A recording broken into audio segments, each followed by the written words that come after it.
Hey, Hey, Guys, I'm Jessica. I don't think I've ever officially met either of you. I don't just think. on Twitter. Oh yeah, just on Twitter.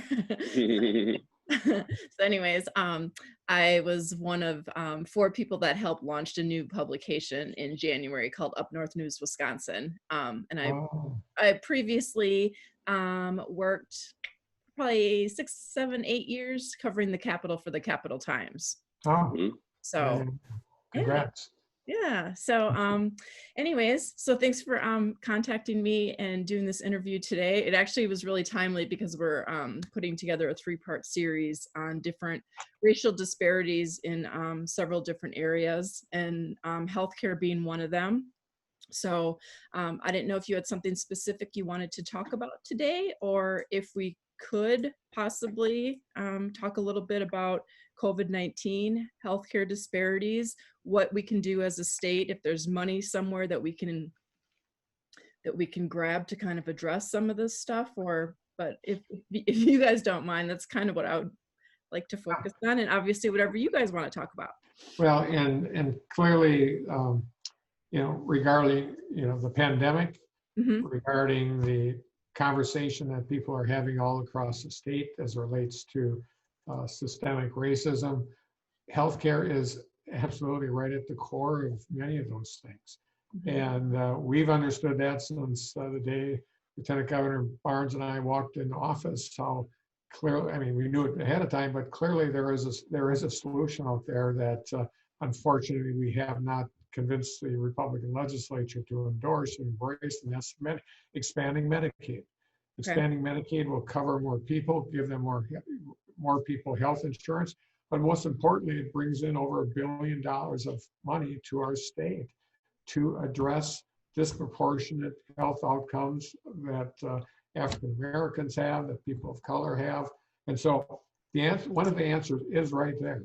And unfortunately, we haven't been able to convince legislators of the importance of that.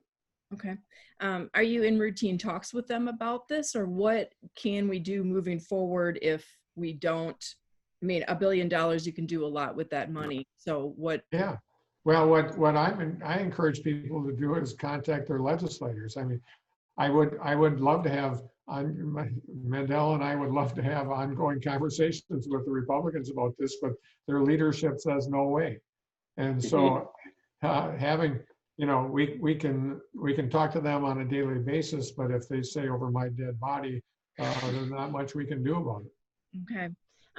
Lieutenant Governor, can you talk a little bit about the community in Milwaukee, and I guess what you hear from them, kind of the healthcare issues that they've been most concerned about, including COVID, but prior to that as well? Yeah, I'll say, with the whole COVID situation, Milwaukee County has been disproportionately impacted. Black and brown people in Milwaukee County and the state of Wisconsin are being disproportionately impacted. But like you said, the issues that existed before COVID is the reason why the impact is that high.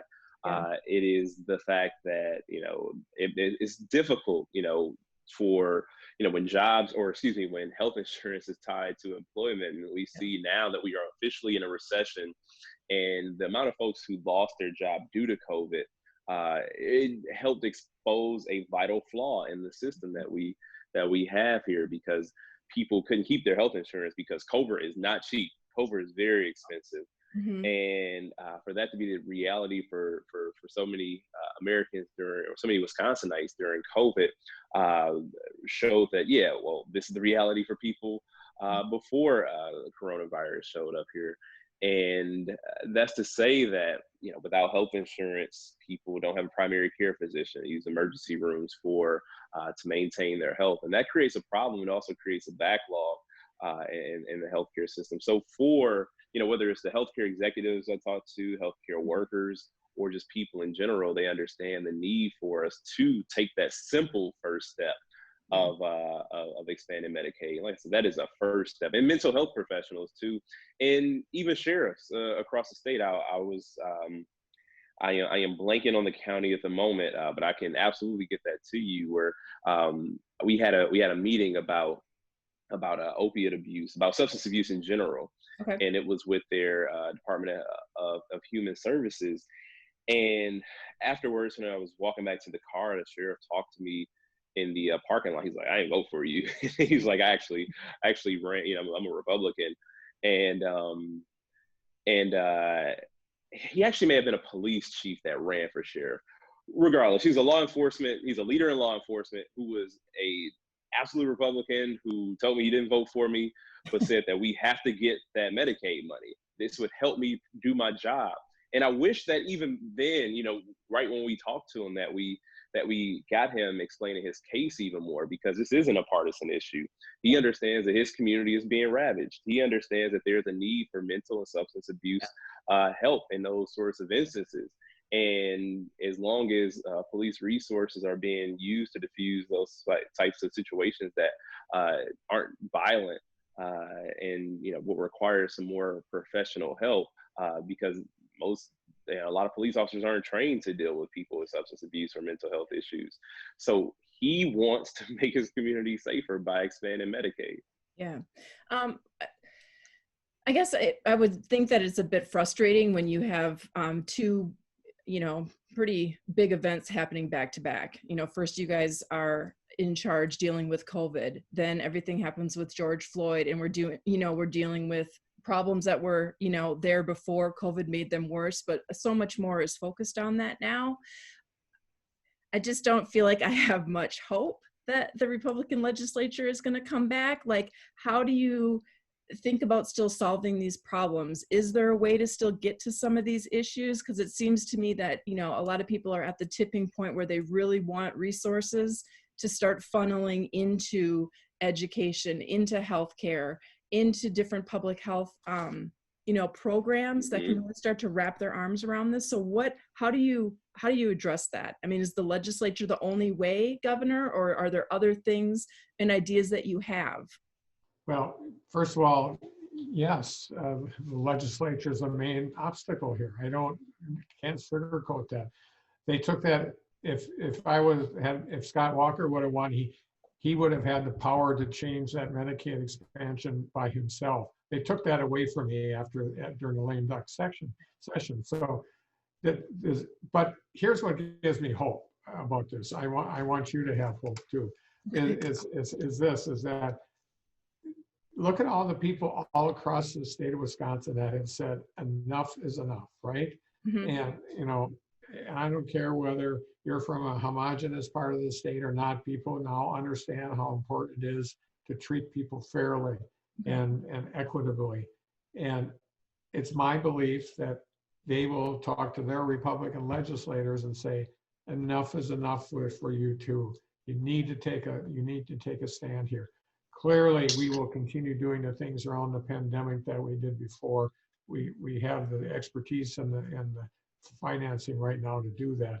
But as it relates to a broader scale, that's why I'm very pleased that this protest movement is not only about Madison and Milwaukee. It's about every community in the state, and people understand that. And I believe that will change people's minds. Okay. Speaking of money, the GOP was using the job numbers that came out on Friday, kind of to say that we might not need another round of stimulus aid, that it might not be necessary. What does Wisconsin need, maybe state or on the state or local level, to make the case that we do need that money here and we would like another stimulus round to come through? Yeah, well, for sure. I mean, I haven't seen any data, but there's no belief on my part that unemployment rates in Wisconsin for African Americans and Latino folks isn't higher than everybody else's. It's always been, and frankly, we have to make sure that we even with this little change that we saw. So no, there's absolutely a need for stimulus money. Frankly, there's also a need for money to kind of help backfill state and local governments on their revenues. I mean, we can't afford to do anything if we don't have resources, and obviously tax collections are lower. We can't print money that the national federal government can, and they should. That's the way it's always been done in a situation like this. Do you feel that the president's rhetoric is causing any sort of additional difficulty, I guess, with the demonstrations that are going on? Do you think it's helpful, hurtful? Are you kind of ignoring it? It ain't helpful. Let's put it that way. I can't think of many situations that the president stepped in and made it better. Okay. Yeah. So, okay. Yeah. I mean, I was part of that phone call when he talked about essentially extreme pressure on people. That's, he's going to be the president of law and order and fix all these things by being overly mean to people. That doesn't cut it in anybody's life. The people of this country have stood up and said enough is enough, and we need to move forward. And unfortunately, if the president doesn't come along with us, we're going to fix it without him. Okay. And then just to clarify, as far as the Medicaid expansion goes, that the only way that can happen is lawmakers coming together, taking a vote. Exactly. That's it. Exactly. There's no other way possible. Okay. Right. And then the line that you're still hearing from the GOP leaders is what? There's no way. It's all about anti-federalism. Okay. You name it, but it's just a basic issue, which frankly, I don't understand it from my point of view, but I really don't understand it if other states, some of the reddest states in the nation, do figure it out. Why are we such a conservative state on this issue when it's going to impact everybody, no matter who they vote for? No one is going to get voted out of office because they have expanded Medicaid. That's ridiculous. Okay. Yeah, the legislature is being held hostage by a pack of ideologues. Yeah. Okay. All right. Jessica, don't give up hope. I won't give up. Yeah. I won't give up hope. Good. I just, it's been a wild ride here, I guess, since. Where are you located? I'm actually in Madison. Okay. I was a reporter for 15 years, and then I left at the end of 2014 and went and got a nursing degree. And I worked as a cardiac nurse at SSM Hospital in Madison. Right. So my last shift there, I worked at 12 on Christmas. So that's all. Christmas. That's, I know. It was a good Christmas. And then, it was crazy because then I got this offer to come back and kind of wrestled with that and then decided that I would do it. And then COVID hit, and then I really was torn about whether this was the right thing for me to be doing, because a lot of me felt like I should be back in the hospital, fighting for, helping folks there. Yeah. But so do you do UpNorthNews, you said? I do. Yeah, okay. Did you read that article or a post by that young African-American woman from Rhinelander, and what her life is like? Yeah. Yeah, extraordinary. And we were asked a question, Mandela and I, from somebody in Wausau about, well, this is a homogenous part of the world, why should we care? Kind of, that was his question. Oh. Obviously he was leading us on, but so if it's only one young woman from Rhinelander, why is that okay? No. Why is that okay? Yeah. So anyway, I'm off my soapbox. Yeah. Very good. Well, Yeah. I think Lieutenant Governor, you on a call tonight with Tammy Baldwin? I am, huh? Am I? I don't know. Are you? I think I am. Okay. I think I just saw a press release saying you are. Yeah, I gotta find my calendar. Like I don't see it in the calendar, but yes, I am. Yep, 7 p.m. 7 p.m. Okay, cool. I think Jonathan's covering that though, and I believe you've talked to Jonathan Sadowski before. I think so. That I've worked with, yeah. So, anyways, all right. That's the name of one of my best friends growing up, Jonathan Sadowski. All right. Well, thanks, you guys. Right. I appreciate your time. Thank you. Thank you. Take care. All right. Have a good day. Bye-bye.